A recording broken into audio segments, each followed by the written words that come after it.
As you're joining, and welcome to our Monday speaker showcase. We've got Andy Preston with us this morning, all the way over from the UK. I think I always say I think because with Andy, you just never know where he is in the world at any given moment. Um, so yeah, I mean, there's not many sales speakers, well, that we've worked with anyway over the last sort of 16, 17 years in in the way that we've actually worked with Andy Preston. It's kind of a little bit of a dichotomy in some ways. When when there are sales conferences on, um, a lot of the time there isn't somebody that's booked that's got sales expertise that can, and it is a little odd. There's generally speakers that talk about resilience, they talk about engagement, and they talk about current trends happening in the country, so we can keep up with everything.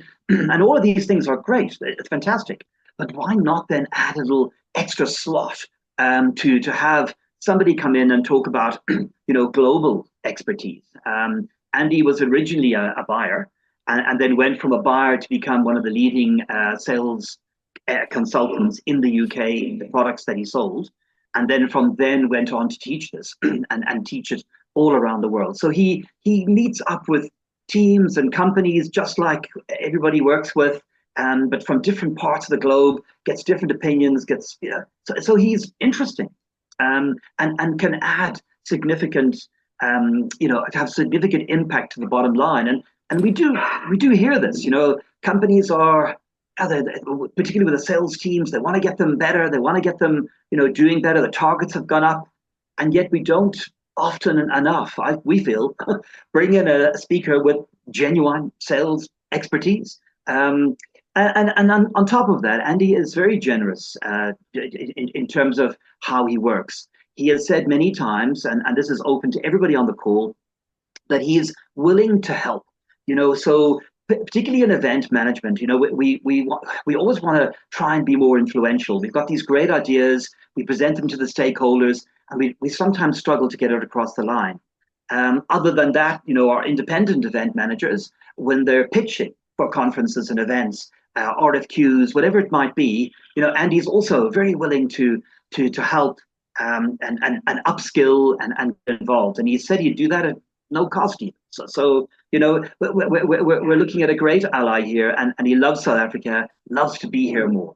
So I bring to you Andy Preston. He is rated by LinkedIn as the #1 sales expert out of the UK, and very much a global sales speaker. Over to you, Andy. Welcome. Thank you, Paul. Welcome, everybody. It's my pleasure to be with you here with my South African friends from Manchester in the UK. I think it's one of those rare days where it's actually warmer in Manchester than it is in South Africa today. That doesn't happen very often. And I know that we have an argument about what I would call proper cold, which is when it's got a minus sign in front of it. And my Joburg friends, we talk about Josie cold, which is, anything less than 16, which quite frankly is summer here in the UK. So we're very happy to have 16 more often. I want to talk a little bit today about one of my signature programs, How to Have Your Best Sales Year Ever. Now, obviously, we've only got a short time together today, but I want to give you as much value as possible. So welcome to How to Have Your Best Sales Year Ever, because I believe that having your best sales year ever is a decision to be made at any time, regardless of what the market's doing, regardless of what your competitors are doing, regardless of what the country is doing or not doing, or the government's doing or not doing. I believe it's a choice, and we should be aiming for our best sales year ever. Now, I've done 98 trips to South Africa. It's my second home. And if you lived in Manchester, you want to escape as much as possible. So I adopted the Bokke as my second team. So here's me in Bocktown at Monte Casino a few years ago. Here's me at the World Cup in 2019 in Japan, and with my South African friends.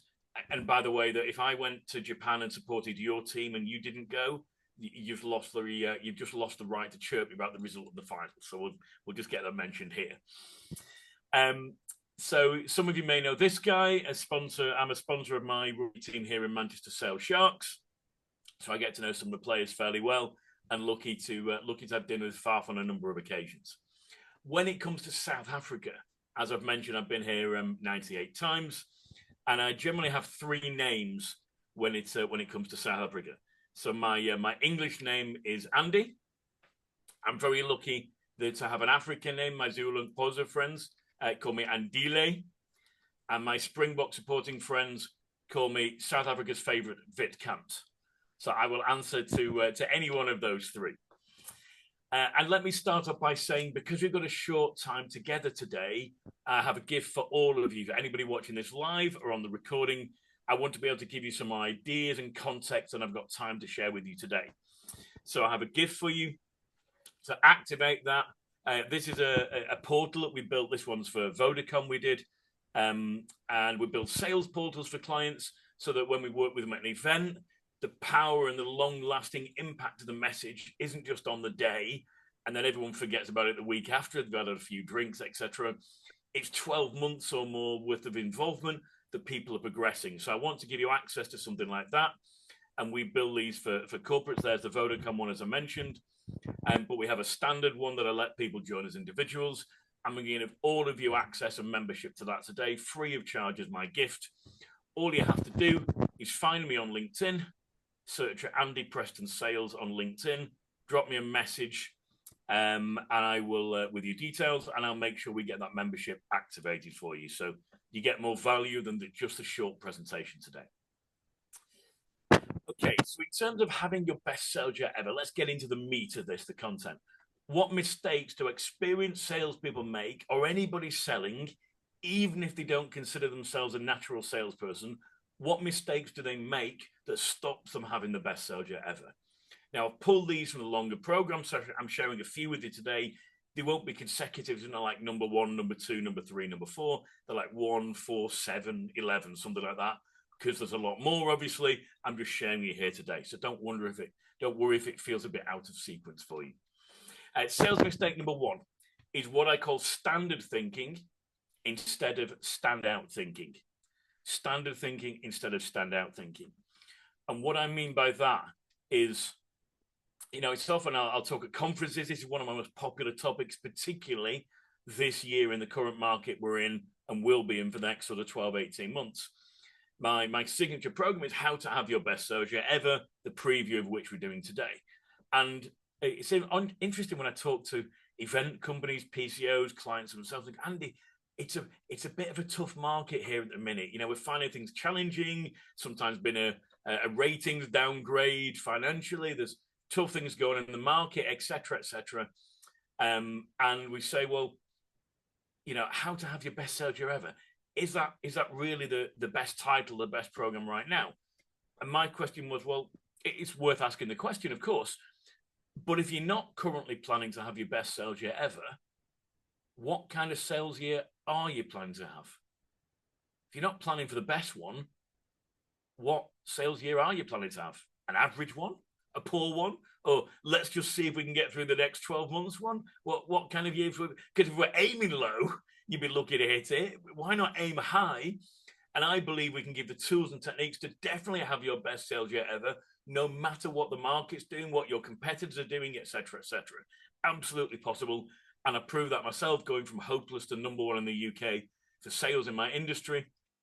And in the last 21 years across 53 countries, including South Africa. So I always say that our own mentality is really important, our own, what I call our standout selling mindset, because I believe before we even talk to customers, the very first sale we have to make is on ourselves. The very first sale before we ever talk to anyone else is on ourselves. So, for example, if you're with a team that's making prospecting or business development calls, before you pick up that phone, do you believe that this is the most important call that that person is going to receive today, this week, this month? Or do you believe that, you know, you don't really like doing this? It's a bit of an interruption. You might be annoying people and you're only doing it because it's in your KPIs and you have to. That's going to make a dramatic difference to your calls. And I would say in this market, you need a bulletproof, resilient mentality. If you don't have that, you're going to face more rejection in this market than ever before. And you're not going to deal with that well and overcome it and move past it.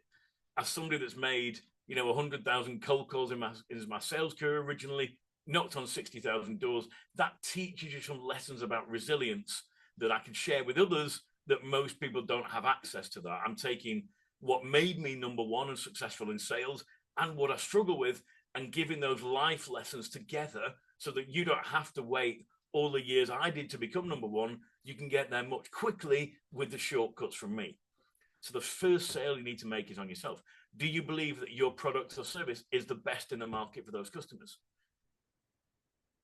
It all happens in your head first. Do you believe this call is really important, or it's rude and you're interrupting people, for example? How do you feel about sales? How do you feel about being called a salesperson? Oh, no, Andy, I'm not in sales, I'm in events.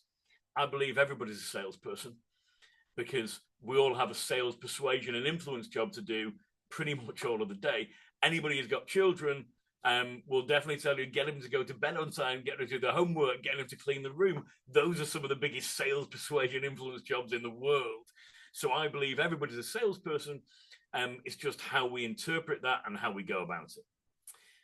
Second one I want to share with you today, and number 4 in my list of sales mistakes, but the second one I'm sharing with you, is not getting to honesty. This is a really interesting market where honesty is more important than ever before. Now, that sounds a bit silly. I'm not just talking about you being honest. I'm talking about getting the conversation to honesty. One of the biggest problems right now for sales teams I talk to across the globe is being ghosted. So they'll have some sort of conversation with you, some sort of dialogue, online, offline, over the phone, remotely, and then the person just disappears, and you're like, hang on a minute, last week, last month, you were really interested and ready to go, and now it's like tumbleweed. They're not responding to emails, they're not responding to phone calls. We're like, oh, I don't want to chase them again because I've just got no response. That's because we've not got to honesty. And there's a few reasons for this I go into in my longer sessions on not being ghosted. But for example, if they don't believe that you're important enough to get back to, if you're a low priority for them, they will not prioritize you. And it's not like they don't care. They just, I haven't got time, and you're a low priority to get back to tell you we're not proceeding at this time, or it's on hold for this reason or that reason. So the salesperson then becomes desperate, and the call goes in. Hi, yes, it's Andy from XYZ. I just wondered if you had any feedback on what we sent over for you. And it's just, we've almost gone from professional salesperson to amateur beggar in one moment. And especially if they go, oh, I've not decided yet, give me a call in a couple of weeks. And we go, hi, it's Andy again. I've just got any feedback on the proposal. Oh, so I've been really busy. Can I give you a ring in a couple of weeks? Yeah, you can. And then the third or fourth or fifth one becomes, hi, Shay, it's Andy from, I just wanted, sorry, Andy, been really busy. Tell you what, leave it with us and we'll get back to you. I'm not saying that's impossible to follow up now, but it's really difficult. All because they don't feel it's important enough. The topic's not important enough. What you want is not important enough. They don't view you as important enough. Things have changed their end. They don't feel like they need to share it with you. So getting that conversation to honesty is one of the key skills of salespeople. And people, question I'm asked ridiculous amounts right now is, how many times should I follow up, Andy? When am I bothering people? When is too many times? I don't want to upset people. And I go, those are good questions, and I can help with that. But the biggest things we want to work on is what happens before you send the information, before you send the proposal. That's where we can make a major difference. If you've sent everything off to them and we're now trying to rescue it much later, I'm not saying it's impossible. I can definitely give you stuff to help, but that's harder. It's about our behavior before we send that proposal, before we send them some details, before we send information. What we do there is critical to whether we get ghosted afterwards or not. Huge topic I'm dealing with right now, something I wanted to mention today. So standout selling, my methodology, is about getting to honesty so you can have honest conversations, so you know exactly where you're up to, you know what deals in your pipeline are going to convert and when. And it's not, the sales forecast for most people right now is a hope cast, because they're just really hoping that this work comes in, but they've got no clue when it's going to come in, if it's going to come in, what it's worth, what they've got to do to bring it in. And the boss goes, oh, how are you getting on? Oh, we developed a great relationship. It's going really well. And I'm like, please, no. So too many of those conversations. Let's get to honesty much earlier and stop people ghosting us. Sales mistake number 7, not having a mentor. I find this is really important. Whatever area of your life you're wanting to develop in, having a mentor is critical because you gain the benefit of their experience and they can get you where you need to go faster.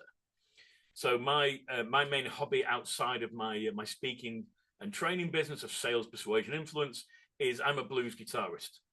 And I've been looking for a mentor to help me accelerate my development in terms of guitar. I managed to find somebody a few years ago who's a South African guy who's just been voted number 4 guitarist in the world and one of the top blues guys, a South African guy based in Pretoria, and his name is Dan Patlansky. Now, I'm lucky to have been on a number of Dan's retreats. A couple of times a year, he runs blues guitar weekends in Clarence, which is always a great trip, particularly for the English people in South African summer. And I've been lucky enough to meet Dan, work with him a number of times. I've worked with him on his UK shows now. I'm actually tour manager for his UK tour in November this year. I had dinner with him and the family in Pretoria a few weeks ago when I was over. Really, really great guy. And my development in terms of my blues guitar and performing as an artist has really gone forward through my association with Dan. Here's me on stage in Clarence, performing and singing for the first time. That was definitely something I wasn't comfortable with to start with. And attending his retreats in Clarence for the last few years. Since then, I started playing more in the UK. I got a new band together, and there's a local blues festival, the largest one in Manchester, where I'm from. Through my work with Dan, my band headlined the blues festival, Stockport Blues and Roots Festival last year, the largest blues festival in England. I then went to the US on a trip with the USB. I spoke in Las Vegas. As part of that trip, I went to Nashville, Austin, and Memphis at the blues tour of South Africa. Here's me on stage getting up with the band in Nashville. I never thought I'd be playing on the same stage that B.B. King and James Brown and some musical greats have been. The band asked me to get up and play with them, which was a little bit scary. I then formed an originals band. So that's me playing at my local venue, playing my original songs. Here's my originals band that we're now playing, all a result of working with Dan. I can honestly say I'd have nowhere near the progression in my blues guitar that I had by working with Dan. I never would have got up on stage and sung my own songs and written my own songs, played my own originals band, played in blues bands around the world. None of that would have happened if I hadn't got the acceleration from working with Dan.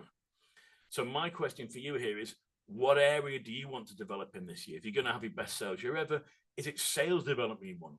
Is it that you're having to pitch for work and you now want to present better in terms of sales pitches rather than just pure presentation training? Is it that you want to become better at negotiation? Is it something outside of that you want to accelerate for yourself? Maybe it's a health thing or a wellness thing, whatever it is. I implore you, find a mentor, a good mentor, of course, but your acceleration towards results with a good mentor is far better than trying to do it on your own. Somebody said to me, Andy, you spend a lot of money going to South Africa to work with Dan. Couldn't you just get the lessons off YouTube? Well, yeah, you could at some level. You can have a look. There's a lot of stuff on YouTube for free, but that doesn't give you the development, the holding to account like we do in the longer programs when I work with corporates, holding people to account over a period of time. Being a coach and a mentor, somebody's on your team makes a major difference. So whatever area you're looking to develop in, get a mentor for that area and get fast success. Sales mistake number 9 is not fixing your potholes. Now, again, with a journey to Clarence, I encountered a number of potholes in the Free State, and on the way to Clarence, there's a South African place that us English guys call V-Town because we can't pronounce the Afrikaans. So the place is that you guys are pronouncing much better than me. English guys trying to pronounce this is like Jacob Zuma trying to say beginning. It's like in the verininning, in the vininning. I have no clue. It's horrendous something. I can't even do it. But yeah, so known as V-Town. It's quite fun on the way there. And what I realized once you pass V-Town and get into the Free State proper, they change how they deal with potholes. So we're driving through Golden Gate National Park, and the first way they deal with potholes is to fill them with sand. So obviously when it rains, usually does when the Manchester guy comes over and brings it with me, the sand washes away, the potholes are still there. So then they came up with the second strategy that we're going to put a sign up that says potholes So then if we've warned you and you hit them, it's your fault. So now you're getting blamed.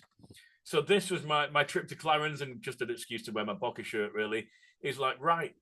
So they know the potholes are there. They put a bit of sand in, that didn't work. So now they put a sign there to blame you because it's your fault. And I thought, well, how interesting from a sales point of view. What sales potholes do you have? Where are the gaps in your knowledge or your expertise to become better at sales, persuasion, influence? Where are the challenges in your process that perhaps don't suit the market we've got now because they were built 5, 10, 20 years ago, or based on information that people got 5, 10, 20 years ago? It's a very different market now. Where are the potholes that stop you progressing? Things like, well, we're not allowed to do that, or the rules say we can't do that. And people who place rules over service, stuff like that, that's a pothole that could cause major disruption.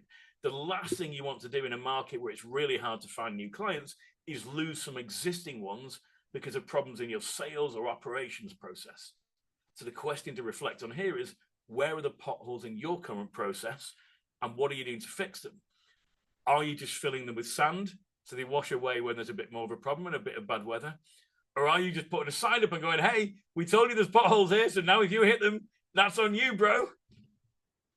That's definitely a bit challenging. So where are the potholes in your sales process, and what are you doing to fix them to make sure that you have the best sales year ever? So that's me on time, sticking to time for everybody. So as I promised you, if you want some more videos and access on how to implement some of the things from today, please activate the gift I got you, and get yourself into a portal like the private one we did here for Vodacom. Search Andy Preston Sales on LinkedIn. Drop me a message over there. I'll connect with you and make sure you get access.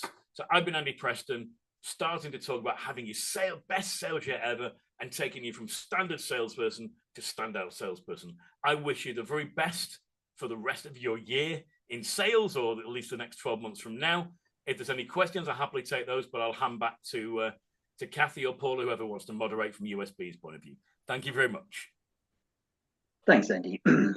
Always good content. I've been in selling pretty much, all my life, since I was 10, actually. And you can just never stop learning, and you just have a way of putting things across that just sort of sounds compelling and credible, and you do make it sound, like a no-brainer.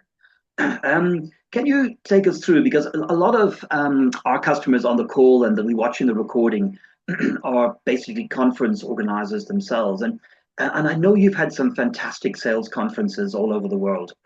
Can you take us through a few, ones that just sort of come to mind, where you've made a profound difference to the audience because they tell you, right? They join you on LinkedIn and they say, Andy, we've driven all over the show to get to this conference, and you are by far you are worth the whole thing, aside from everything else that we got out of it. So maybe just talk us through that a little bit. Yeah. Thanks, Paul. And yes, I'm very lucky that, I suppose from being around 21 years and wanting to add as much value as I can, that people implement what I talk about and get results.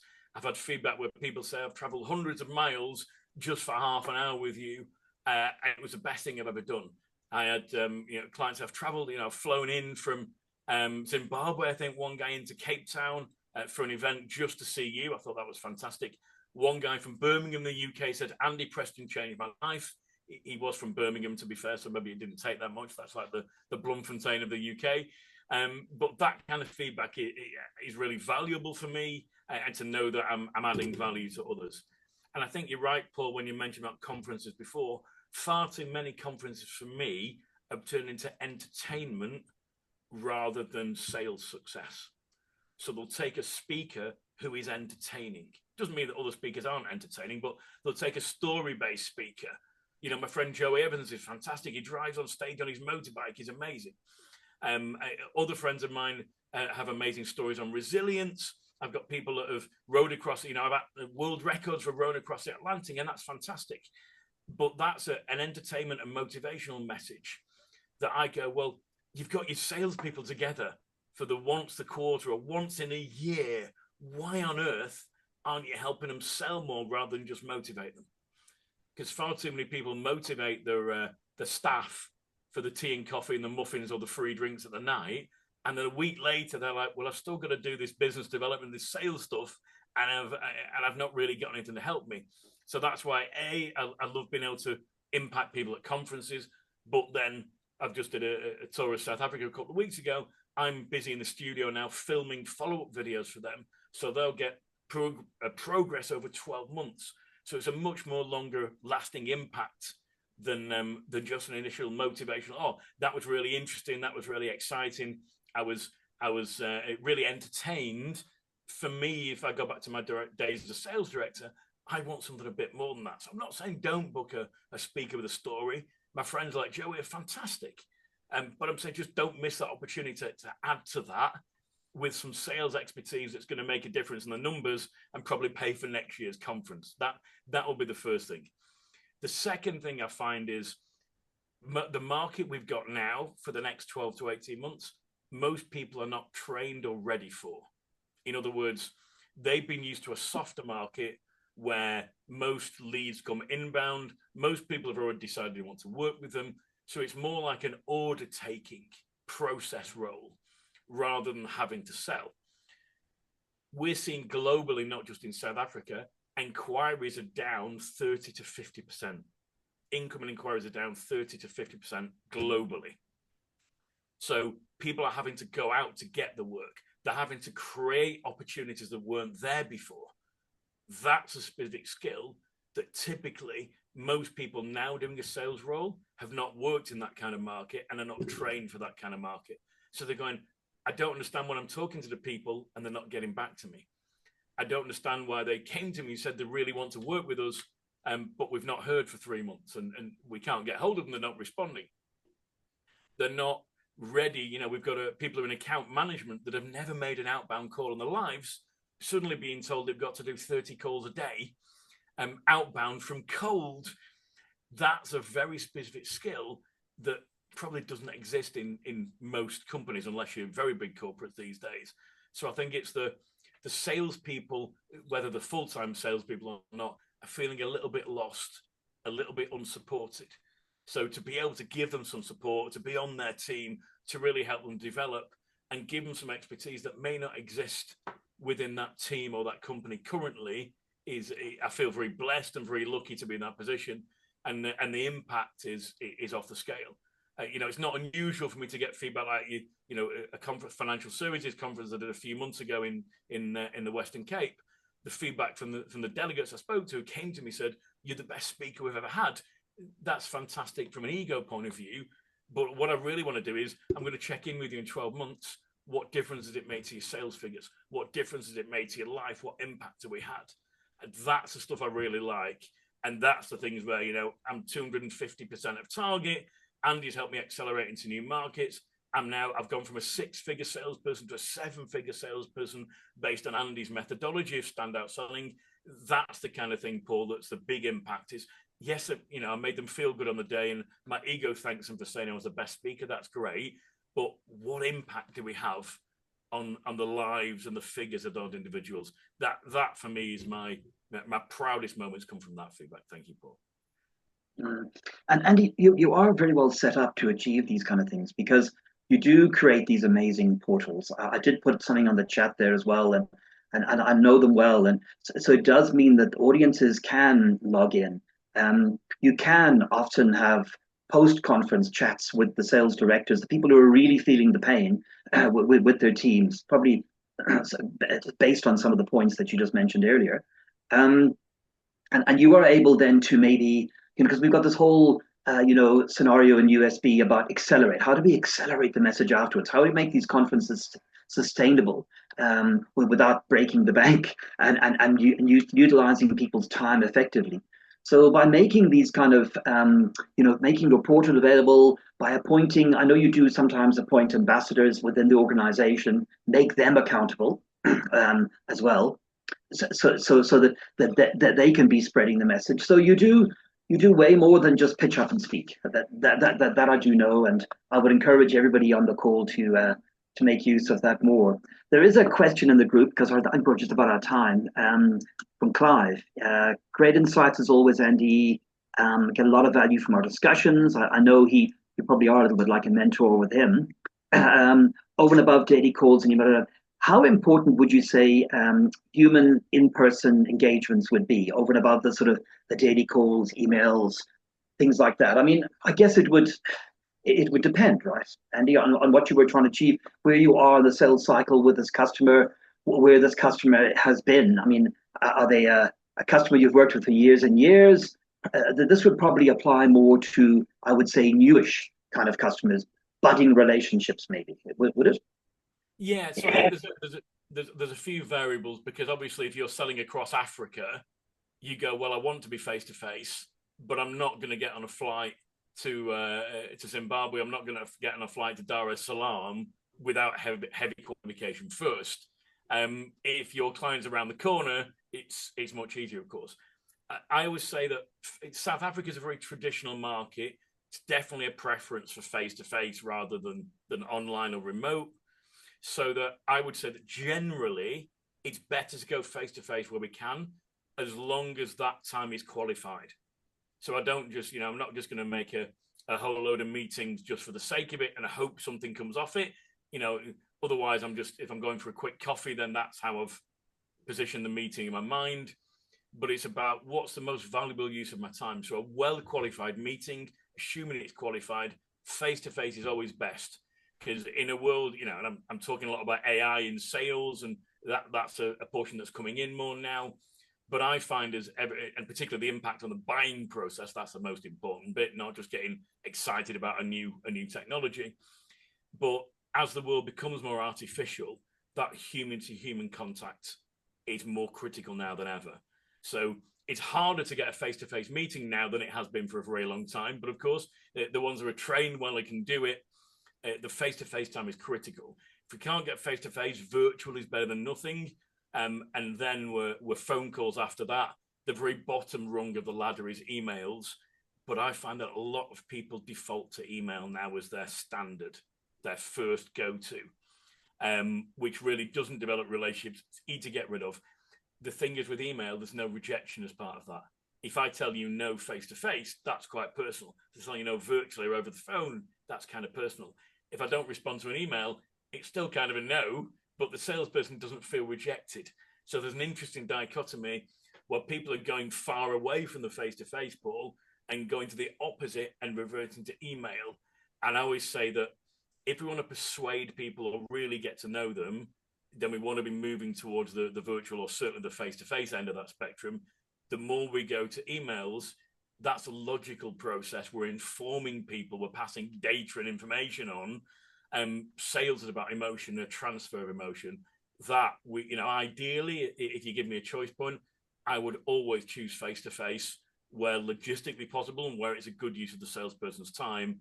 Face-to-face would be critical for me. The honest conversations, Andy, as you said earlier, it will save you so much time in the long run, because you kind of know where you stand. Great. Well, I think that's it for me. I'll hand it over to Kathy now. Andy, thanks for everything you do out there for everybody in our sales field and for our conference call, our customers and everybody. Great to have you on the call this morning. Brilliant. Today. Thank you, Paul. Thank you, guys. Thanks so much, Andy. That was really insightful. And I do believe that if you have the confidence to start off with, then that's something that'll make you a better salesperson. But I really like the idea of the mentor. Being a mom, I think I need about 20 mentors. But but I think that makes you feel not so alone, and that you can actually ask people questions. If you're struggling in some sort of aspect, then you can actually just go to that person and get some solid advice. So that was good advice from you as well. Thank you. Next week, we're going to have something a little bit different. We've got Enrico Duplessis from Multimedia. So he'll be online with us from 9 o'clock next week. Thanks, everybody.